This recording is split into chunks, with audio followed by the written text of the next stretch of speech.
So, the Supreme Court just told Donald Trump no. Not maybe, not partially, not let's tweak it, not try again with better paperwork. Just no. In a decision that surprised a lot of people who assumed a conservative majority meant automatic compliance, the court struck down key tariffs imposed by Trump using emergency executive authority. Yes, that Supreme Court, the one with the conservative supermajority, the one with 3 justices appointed by Trump himself. And here's the kicker. At least one of his own appointees joined the majority in ruling against him. The decision affects the broad emergency tariffs he imposed using the International Emergency Economic Powers Act, tariffs that were justified under claims of national economic security and trade imbalance threats. The court ruled that Congress did not grant the president unilateral authority to impose sweeping tariffs under that statute without clearer legislative backing. So, to translate that, you don't just get to shout emergency and then rewrite trade policy by yourself. Now, companies that paid those tariffs are reportedly lining up lawsuits to try and claw back the money that was shelled out. We're talking importers, manufacturers, retailers, the people who wrote the checks. Will they get that money back? Maybe, maybe not. It'll be messy. Will prices suddenly drop now that tariffs are struck down? I seriously doubt it. That is not how capitalism works. When companies raise prices because costs go up, those prices don't magically reverse when costs come down. If you've ever watched gas prices, you already know the drill. And Trump, well, he responded exactly how you'd expect. He called the court's decision cowardly, said they should be ashamed, said their families should be ashamed. Because in his mind, this wasn't constitutional interpretation, it was a betrayal. And that tells us something much bigger than trade policy.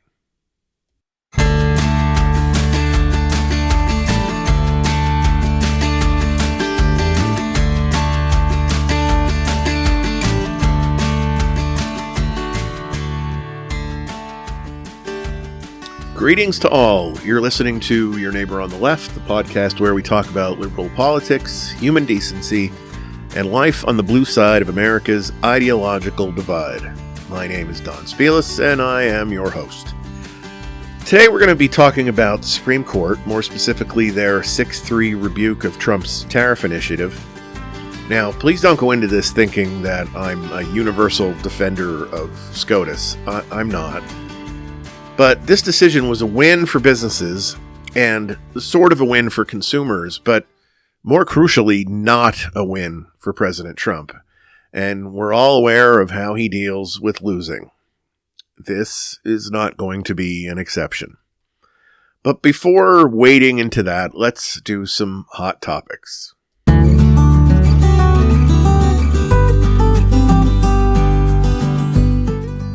So I want to start off talking about free speech. I've talked about it before.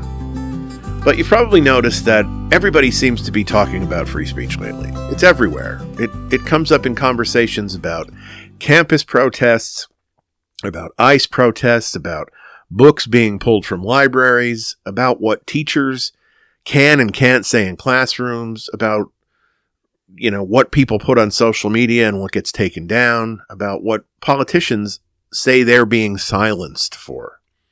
Everybody, it seems, is suddenly a passionate defender of free speech. And I'm not convinced we're all talking about the same thing. Because when I listen closely, when I really listen, what I hear most often isn't a defense of free speech as a principle. What I hear is a defense of speech that people agree with, and a desire to shut down speech they don't. And that's not free speech. That's team loyalty. So I want to take a few minutes and just slow this down. No yelling, no partisan food fight, just a calm look at what free speech actually is, what it isn't, and why this matters more right now than most people realize. So let's start with the basics. The First Amendment protects you from the government punishing you for what you say. That's it. That's the core of it. It's not complicated, but it gets misunderstood constantly. Free speech means the government can't jail you for your opinion. It means the government can't fine you, censor you, or retaliate against you because it doesn't like what you said. It protects your right to criticize leaders. It protects your right to protest. It protects your right to express unpopular, controversial, even offensive ideas without fear that the state is going to come after you for it. What it does not do, and has never done, is guarantee you a platform anywhere you want one. It doesn't require a private company to publish you. It doesn't force a social media site to host you. It doesn't mean everyone has to listen to you politely or agree with you. And it definitely doesn't protect you from being criticized, argued with, boycotted, or socially shunned. Free speech protects you from government retaliation. It does not protect you from consequences in a free country. And that distinction matters because we've blurred it so badly that now almost any negative reaction to anything anyone says gets labeled as a free speech issue. If a private company decides not to carry your content, that's not a First Amendment violation. If a neighbor argues with you, that is not censorship. If people choose to not support your business because of something you said, that's not the government silencing you. That's other people exercising their own speech and their own choices. Now, here's where this gets interesting. What we're seeing more and more is selective outrage about free speech. People who claim to be fierce defenders of free expression, right up until the moment that expression makes them uncomfortable. You'll hear someone rail against cancel culture and insist that nobody should ever be silenced for their views. But then that same person will cheer when books get pulled from school libraries because they don't like the themes.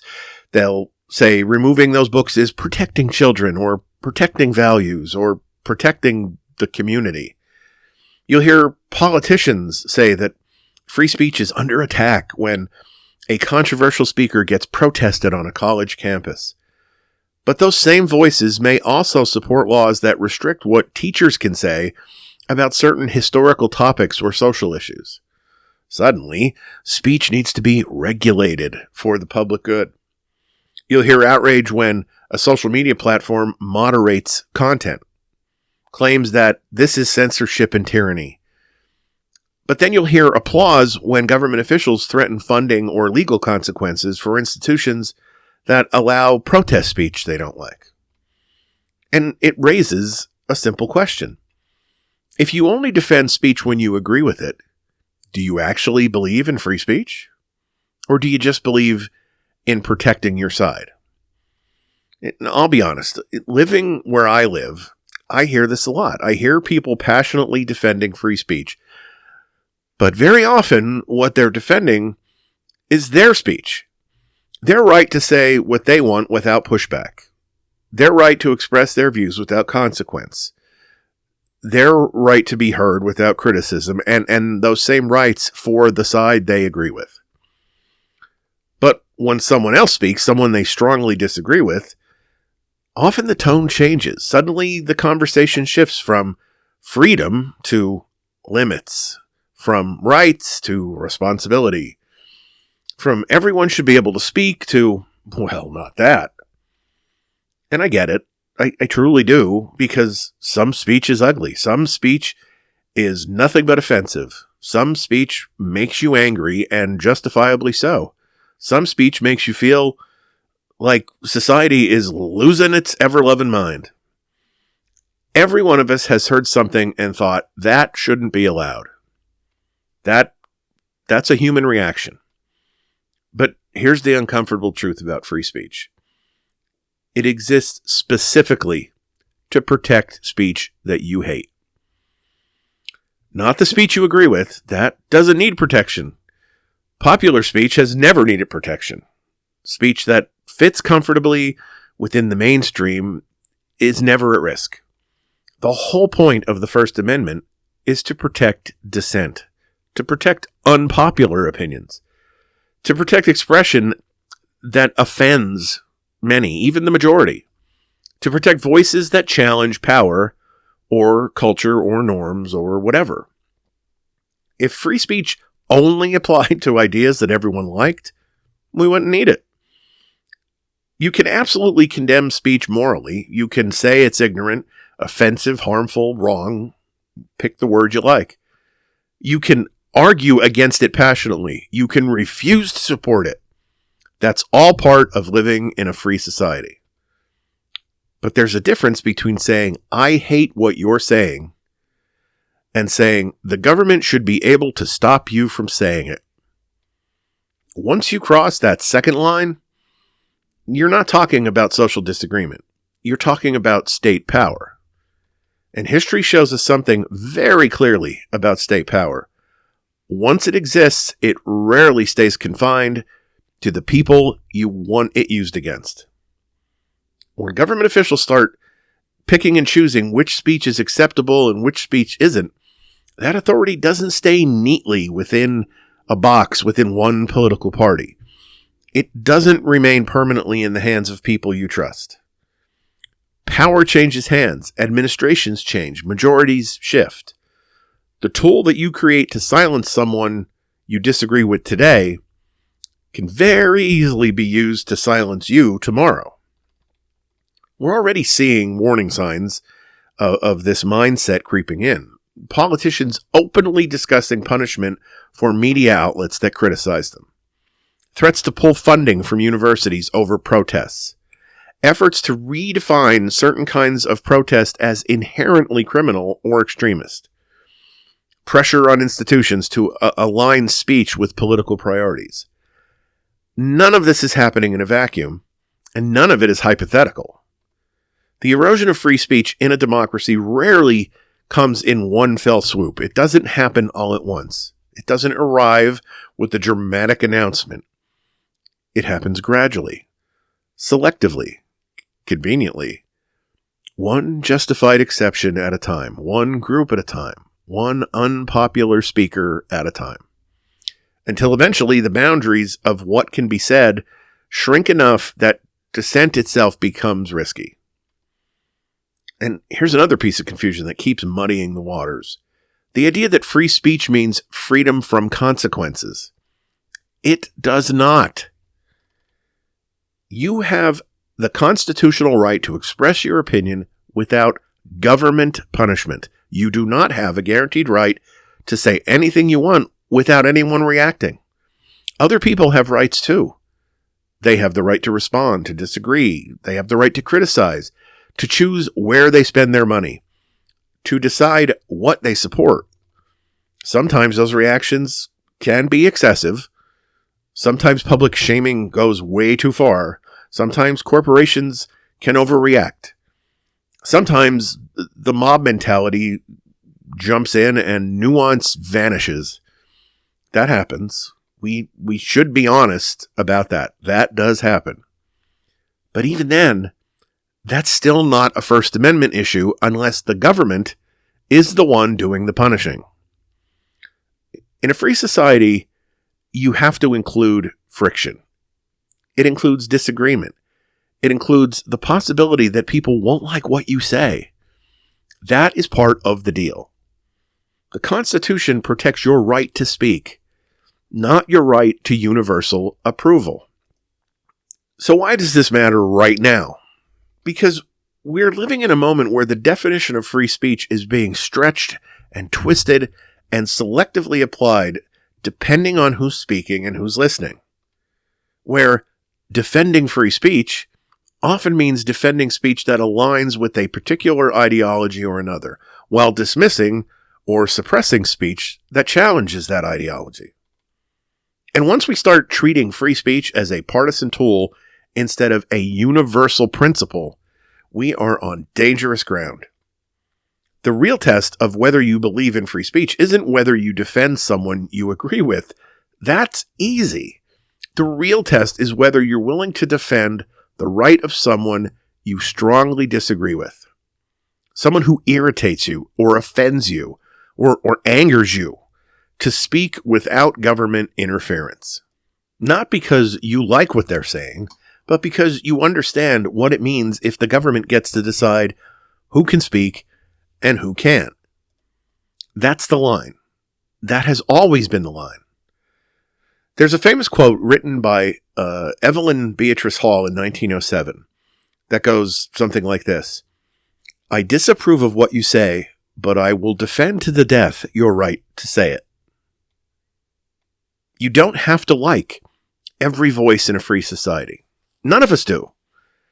But if we want to keep living in one, we have to be very careful about handing the government the power to silence voices, even the ones we can't stand. Because eventually, that power won't just be used on them, it'll be used on all of us.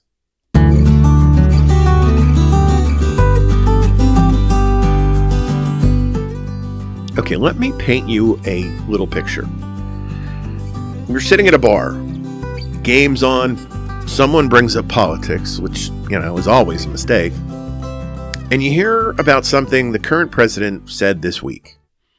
And before anyone even reacts, I want you to do one simple thing. Take a sip of your drink, lean back, and ask yourself, what if Barack Obama had said that?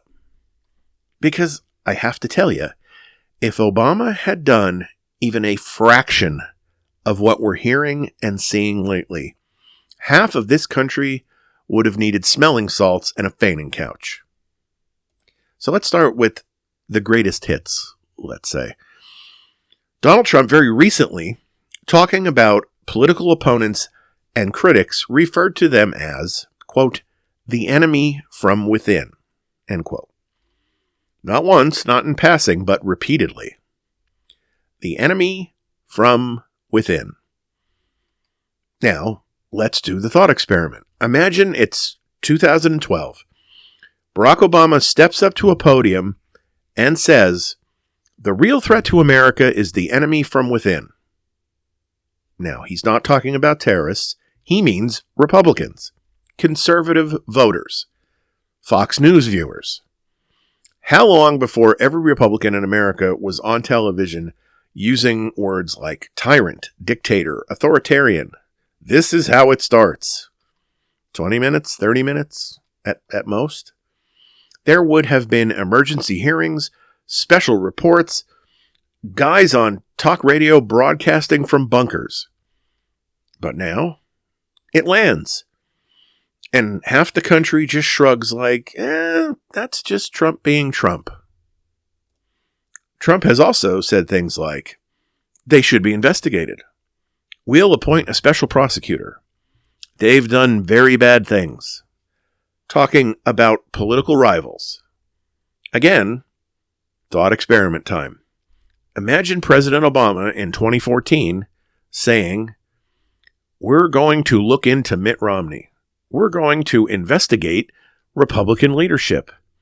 They may have committed crimes. Not even doing it yet. Just saying it. Floating it, hinting at it. Do you understand the absolute nuclear level meltdown that would have happened? Republicans would have been on every channel screaming about weaponization of government, banana republic, this isn't America. And you know what? They would have had a point. Because in a functioning democracy, presidents aren't supposed to sound like mob bosses casually suggesting who the Justice Department should take a look at. That used to be a bipartisan understanding. Used to be. Trump regularly calls major news organizations corrupt, fake, the enemy of the people. Enemy of the people. Now, let's hop in that time machine again. President Obama steps in front of a podium and says, Fox News is the enemy of the American people. Not as a joke, not a one-off, but says it repeatedly over and over again for years. Do you think conservatives would have just said, well, every president gets frustrated with the press? Are you kidding? There would have been a 72-hour cable news marathon entitled The War on Free Speech. Every columnist in America would have been writing about the collapse of the First Amendment, There'd be think pieces and there'd be documentaries, a Ken Burns series. But today, it barely cracks the top 5 things we're supposed to be mad about in any given week. We've gotten used to it. And that is the truly scary part. And this is another one that absolutely blows my mind. At a rally, Trump told supporters, "I am your retribution." Retribution. Now imagine Obama walking into one of his rallies and saying to Democrats, "I am your retribution." I mean, seriously, close your eyes and try and picture that. You would have seen Republican senators sprinting to microphones like Olympic athletes. This is authoritarian language. This is un-American. This is dangerous. And again, they wouldn't be entirely wrong. Presidents aren't supposed to position themselves as instruments of vengeance. That is not in the job description. Commander-in-Chief? Yes. Retribution machine? No. We've also normalized something else, the casual discussion of jailing political opponents. Crowds chanting it, leaders hinting at it. Everyone pretending this is just normal campaign season spice. If Obama had stood in front of a crowd while they chanted, "Lock them up," about Republicans, and he smiled, or nodded, or said, "We'll see what happens," Fox News would have spontaneously combusted. There would have been dramatic music and flags waving in slow motion, probably an eagle screeching somewhere in the background, because jailing political opponents is the kind of thing that we associate with not us, not here. Now, this is just a creative tool to point this out. This is not about defending Obama. He caught hell for things that were way smaller than what we're seeing now. Remember the tan suit? The Dijon mustard? The bike helmet? We had national conversations about sandwich condiments.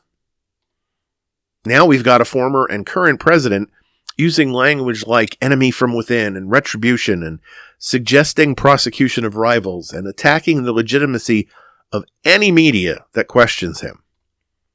And we're just tired. That's what happened. We're not shocked anymore. We are exhausted. And exhaustion is dangerous because when you're exhausted, you start accepting things you never would have accepted before. So here's my new rule. I call it the Barstool Test. The next time you hear a political quote, any quote at all, imagine the other party saying it. Out loud, same words, same tone. If your reaction would suddenly be, "Whoa, that's insane," then congratulations, you've identified a double standard. And listen, everybody does this. Democrats do it, Republicans do it, humans do it. But when it comes to the presidency, the most powerful office in the country, if not the entire world, maybe we should try applying the same standards no matter who's holding the microphone. Because once you start excusing everything your side does and condemning everything the other side does, you stop being a citizen. Now you're a fan. And this isn't supposed to be a sporting event. If Obama had said even a quarter of the stuff that I've mentioned here and many other things too, we'd still be hearing about it every single day. There'd be documentaries, there'd be college courses, probably a Netflix limited series narrated by Morgan Freeman. Instead, we're living through it in real time, and half the country treats it like it's background noise. I'm not saying that you need to panic, but it does mean maybe, just maybe, we should stop pretending this is normal. Because 5, 10, 15 years ago, none of this would have felt normal at all.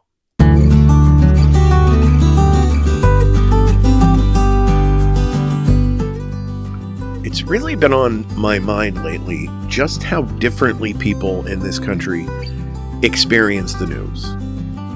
I'm not talking about interpretation. I'm not talking about disagreements about what it means. I mean, experience entirely different versions of reality depending on where they get their information.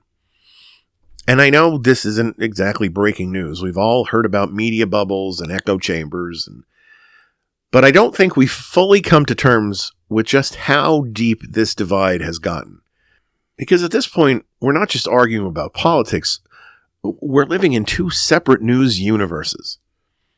I see this all the time in my day-to-day life. I live in a conservative area, and I have friends who are conservative, and I talk to them, and I overhear conversations at places like grocery stores, and we can all be looking at the same country, the same week of events, and walk away with completely different understandings of what just happened.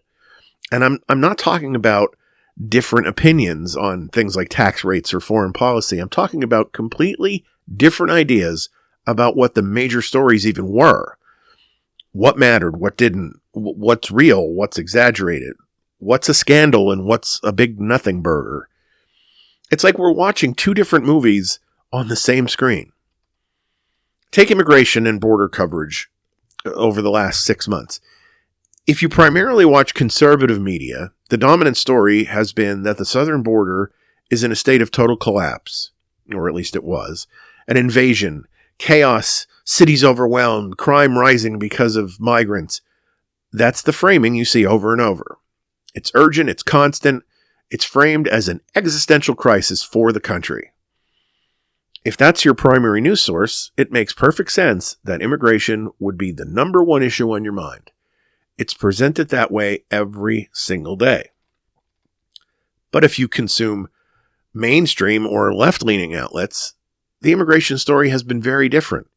Yes, there are real issues at the border. Yes, there are policy debates to be had, but the focus has also been on asylum restrictions and court battles over deportation policies, conditions in detention facilities, and the political use of immigration as a weapon. Same country, same border, completely different emphasis, completely different emotional takeaway. One audience hears national emergency and the other hears complex policy challenge being used for political leverage. That's not just a difference of opinion. That's a difference of perceived reality. Or take the ongoing legal cases and investigations involving Donald Trump over the past year or so.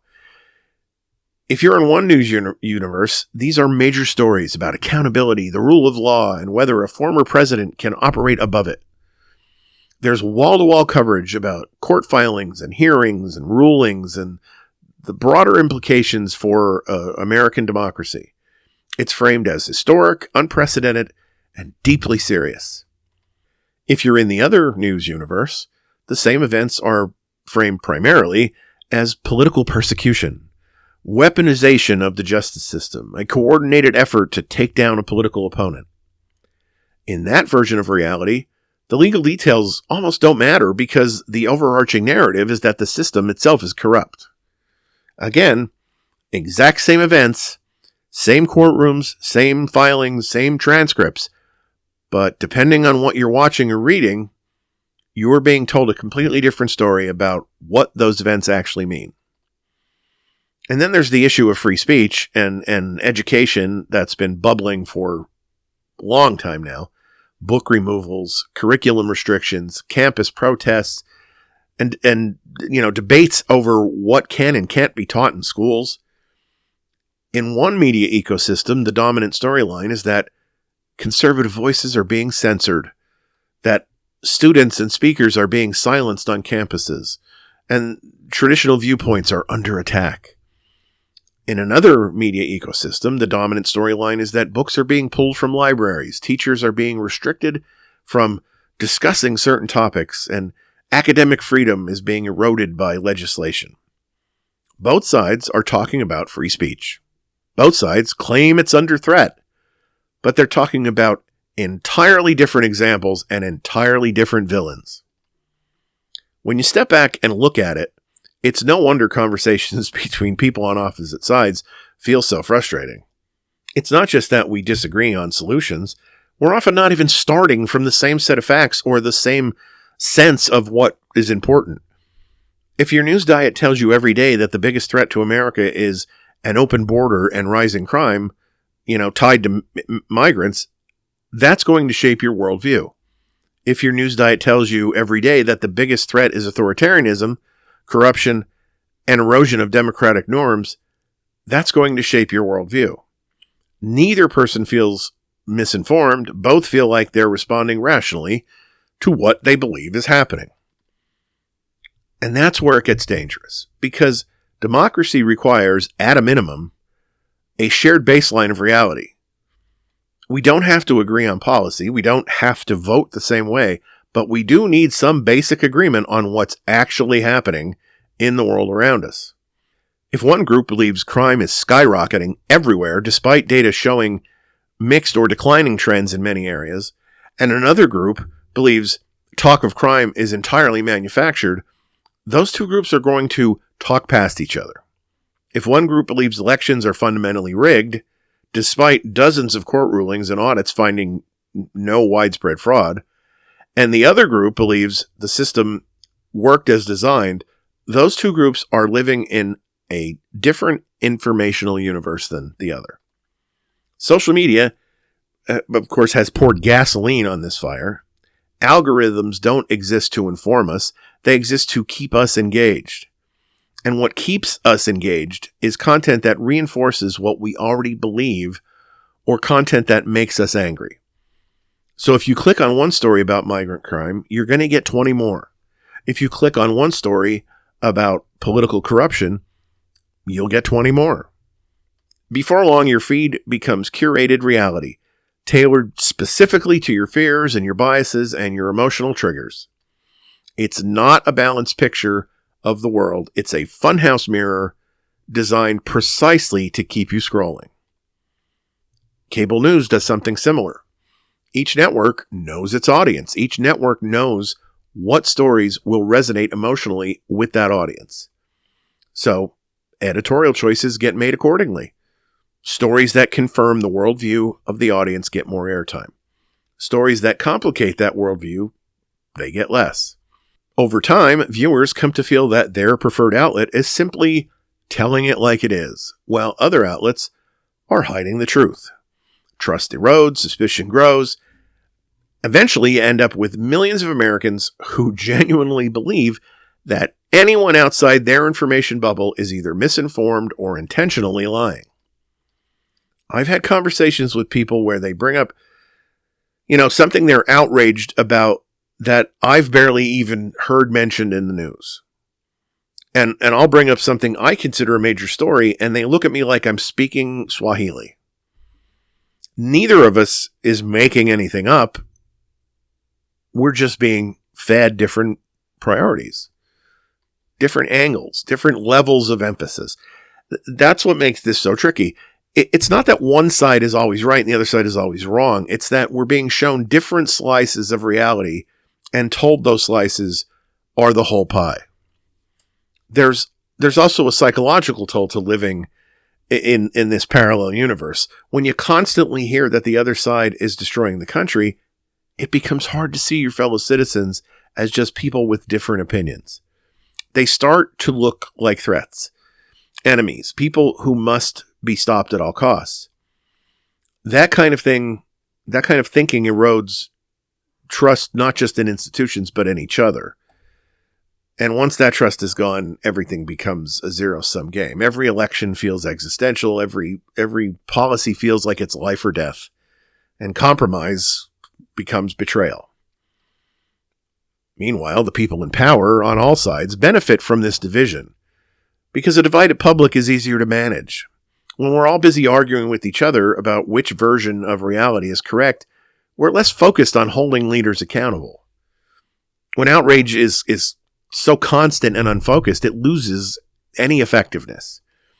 Everything feels like a crisis, so nothing gets sustained attention.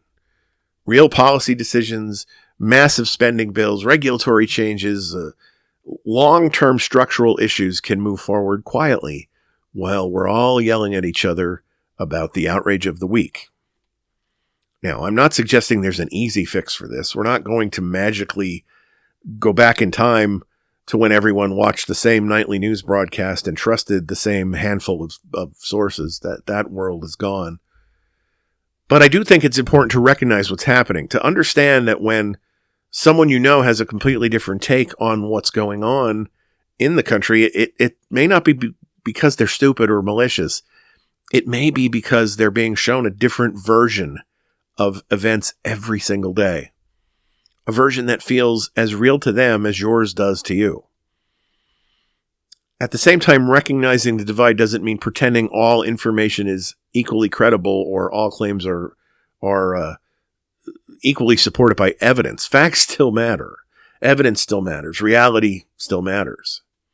And there are subjects that go beyond political opinions. Subjects about certain crimes and certain actions that a reasonable person would think should transcend any political boundaries. But again, even those are framed. But if we're going to have any hope of bridging this gap, or at least coexisting peacefully within it, we have to start by acknowledging that we are, in many ways, living in separate informational worlds. We're neighbors, we share communities, we shop in the same stores, we drive on the same roads, but when we go home and turn on our TVs or open our phones, we often step into entirely different versions of America. And until we figure out how to at least agree on some basic set of shared facts, that divide is going to keep growing. Because you can't solve problems together if you can't even agree on what the problems are.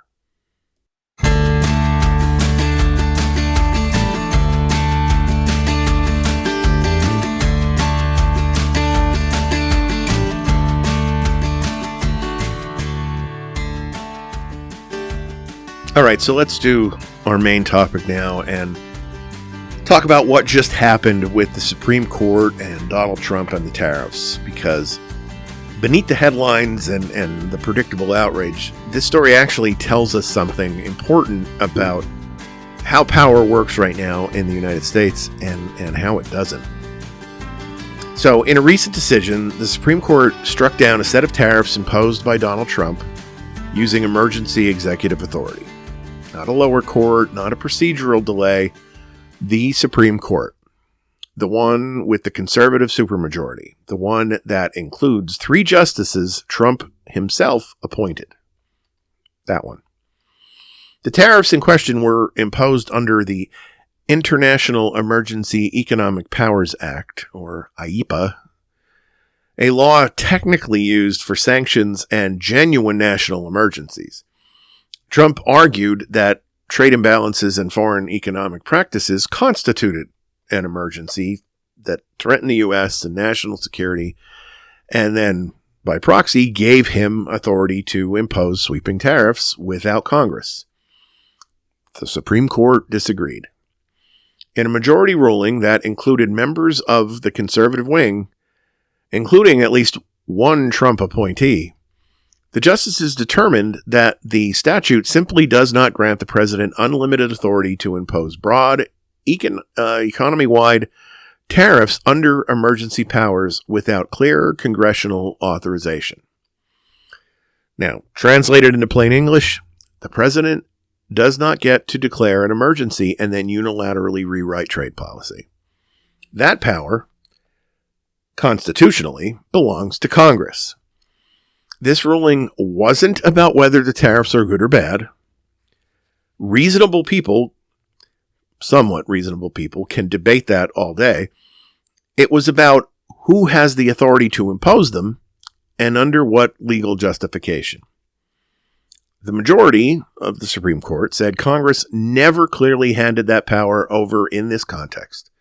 If lawmakers want a president to have that authority, they can explicitly grant it. But absent that, the executive branch doesn't just get to do what they want. That's separation of powers. Basic constitutional structure. The stuff you learn in civics class before anyone starts screaming on cable news. Now, one of the most revealing aspects of this decision is that it complicates a popular narrative. That the Supreme Court is simply an extension of whichever party appointed its justices. Trump appointed 3 of them. there is a conservative majority. Therefore, in a lot of people's minds, the court should automatically support his policies. But that's not how lifetime judicial appointments work. Justices don't run for re-election. They don't answer to a president once they're confirmed. They aren't installed as loyal operatives. At least they're not supposed to be.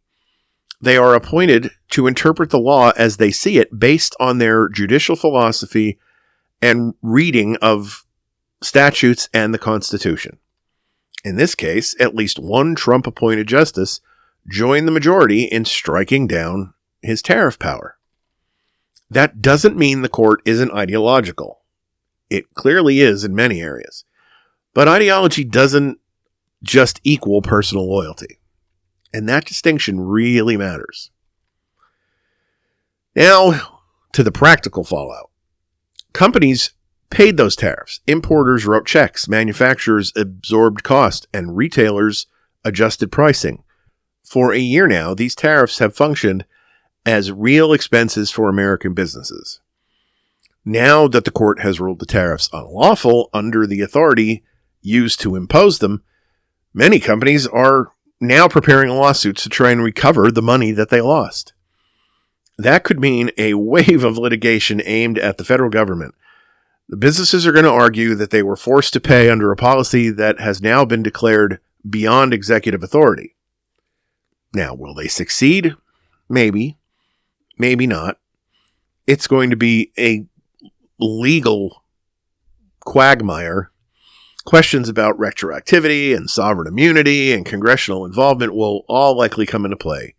Refunds, if they happen at all, could take years to resolve. But here's the part that everyday consumers should understand pretty clearly. Even if companies get their money back, prices are not likely to go down. That's simply not how markets work. When tariffs went into effect, many businesses raised the prices to offset higher costs. Some of those increases were justified. Some, let's face it, were just opportunistic. But either way, once consumers accepted the higher prices, those price points became the new normal. When cost later decreases, businesses don't automatically lower prices out of fairness.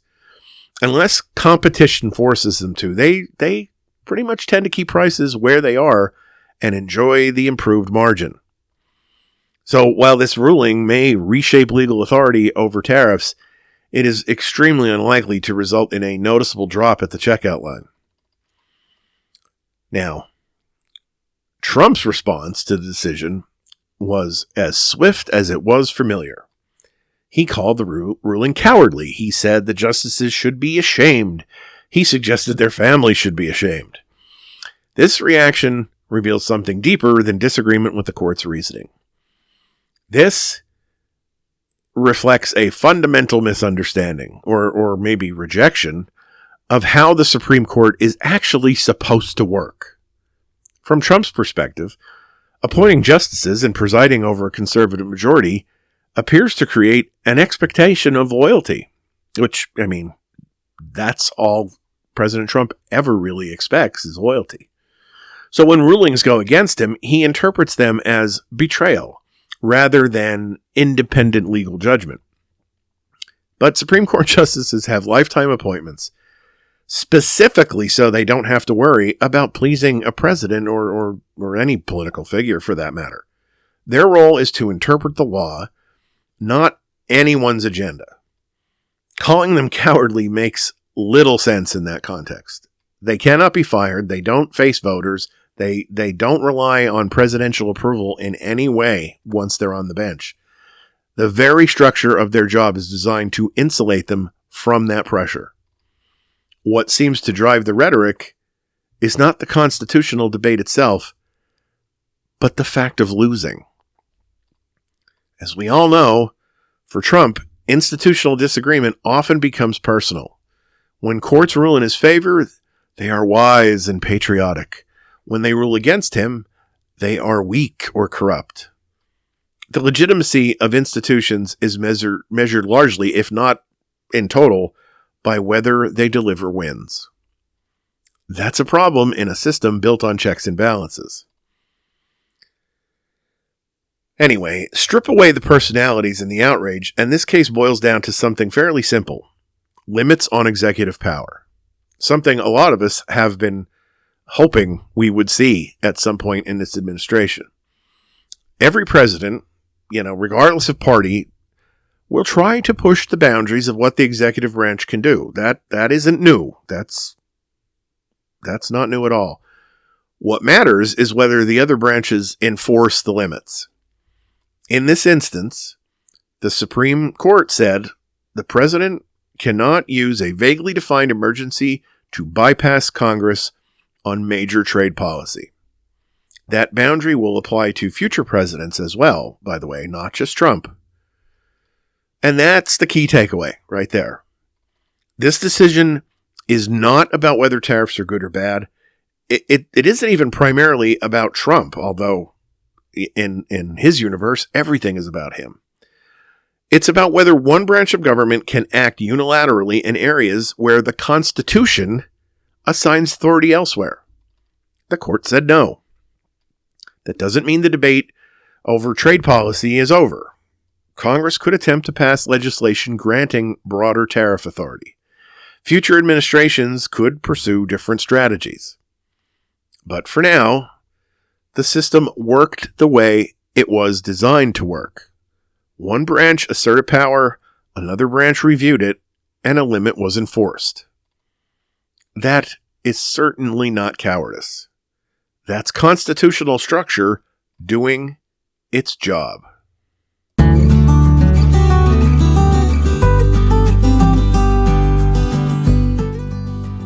Okay, so that brings us to this week's high note. Now, I spend a lot of time on this podcast, the majority of the time on this podcast, talking about things that divide us. The rhetoric, the policy fights, the constant noise coming out of Washington and cable news and social media. And when you immerse yourself in that world long enough, it can certainly start to feel like the country is permanently split down the middle. Like, we're all just a collection of opposing teams yelling across the field at each other. But every now and then, it's worth stepping back and asking a simple question. Is that really who we are? Because if you turn down the volume on national politics and start looking at what's actually happening in communities across the country, you can often find a very different story. A quieter one, a better one.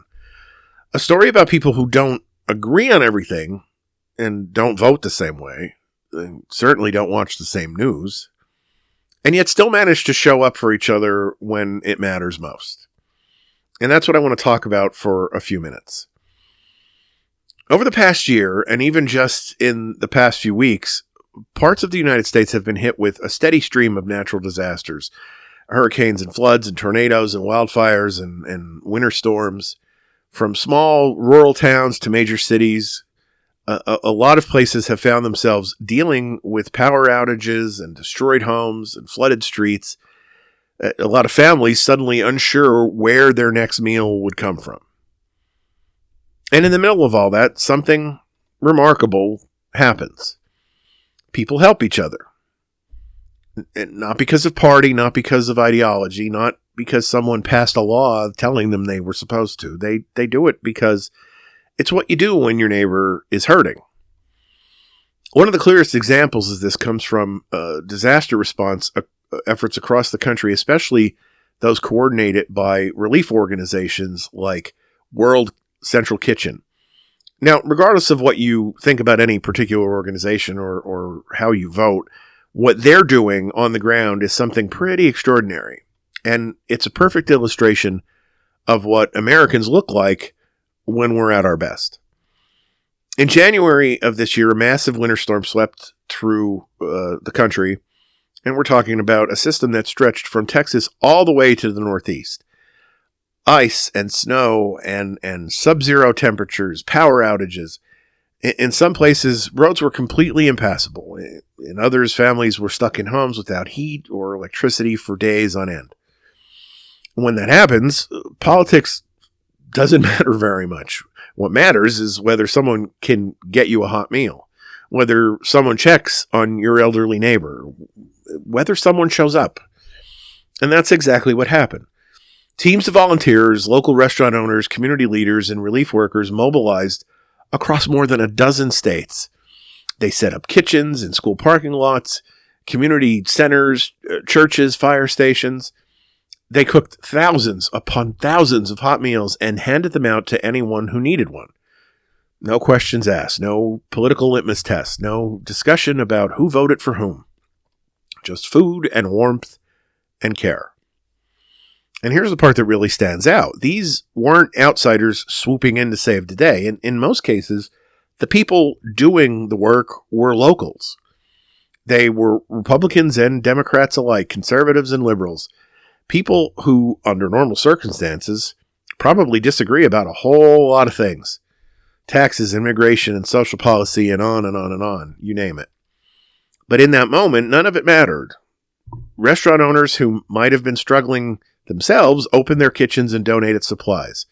Farmers provided ingredients. Volunteers spent long hours, cooking and packaging the meals. Truck drivers delivered food through dangerous conditions. Churches partnered with secular groups. Rural communities coordinated with urban ones. In some places, local Republican officials and Democratic officials stood together, shoulder to shoulder, not for press conference, but to make sure their residents were taken care of. No one was asking about party affiliation. They were just simply asking who needs help. And this wasn't a one-time thing. Throughout 2025, similar scenes played out across the country. When hurricanes hit part of the Southeast and the Gulf Coast, communities rallied. When floods tore through areas of Texas and the Pacific Northwest, neighbors stepped in. When wildfires displaced families in the West, volunteers organized supply drives and meal distributions. While each of these things had been made political in certain aspects on certain channels at certain times, it wasn't political on the ground. If you look closely at the footage coming out of those areas, you saw something that rarely makes it into the national political conversation: cooperation. Real, tangible cooperation between people who don't necessarily see the world in the same way. You saw a conservative church hosting a relief center staffed by volunteers from every political background. You saw Democratic organizers working alongside Republican county officials to coordinate the distribution of supplies. You saw veterans groups, student organizations, small business owners, retirees, all the different groups you could think of all pitching in together. No one stopped to argue about which cable news network got it right. No one demanded ideological purity before handing someone a sandwich or a blanket. They simply recognized a shared reality. These are our neighbors. These are our fellow Americans, and they need our help. And I find that deeply reassuring. Because if you spend as much time as I do online or watching the loudest voices in politics, it's easy to believe that we've completely lost the ability to function as anything that resembles a unified country. That we're permanently fractured. That every issue has to be filtered through a red versus blue lens. But disaster has a way of cutting through that illusion. When someone's home is underwater, when the electricity is out, when a family is sitting in a shelter wondering what the heck comes next, those moments remind us that, beneath all the political identities, we're still a community, a messy, complicated, sometimes powerfully frustrating community, but a community nonetheless. And what these relief efforts show over and over and over again is that the instinct to help is still very much alive. It doesn't belong to one party or one ideology. It seems to belong to everyone, or at least most of us. You see it in the volunteer who takes off a day from work to help cook meals for strangers, or in the small town mayor coordinating with anyone and everyone who can offer assistance. You see it in the truck drivers hauling supplies across state lines. You see it in teenagers stacking boxes at a donation center after school. You see it in the elderly couple who can't physically volunteer, but send a small check because they want to contribute somehow. And that's still America too. And maybe it doesn't get as much airtime as the latest political melee. Maybe it doesn't trend on social media the way outrage does, but it's no less real. It's happening. And it says something important about who we are. It says that even in a time of intense political division, there are still moments when we can remember our shared humanity. Moments when we put aside the arguments and simply just take care of each other. Moments when the idea of community outweighs partisanship.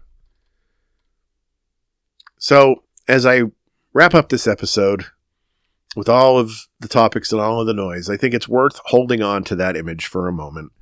Americans standing side by side in a makeshift kitchen, passing out hot meals, checking on neighbors, working together not because they agree on everything, but because they agree on one thing. When someone needs help, you help. It's simple, it's decent, and thankfully it's still happening all over the country. And that, I think, is something to feel pretty good about. All right, that wraps up another episode of Your Neighbor on the Left. As always, my sincere thanks for those of you who took the time to download and listen to this episode. I would love to have you reach out and give me some feedback on this episode or any episode. If you go to the podcast website, www.neighborontheleft.com, you can find, among other things, a contacts page with social media links that you can use to give feedback, as well as the email address for the podcast. There is also a blog section which shows posts that mirror the topics I cover in the episodes, and there is a web player where you can download or just listen to any episode of the podcast, including this one. I will be back on Friday with another installment of Back Porch Files. So until then, stay engaged, stay kind, and have the kind of week you'd wish for others.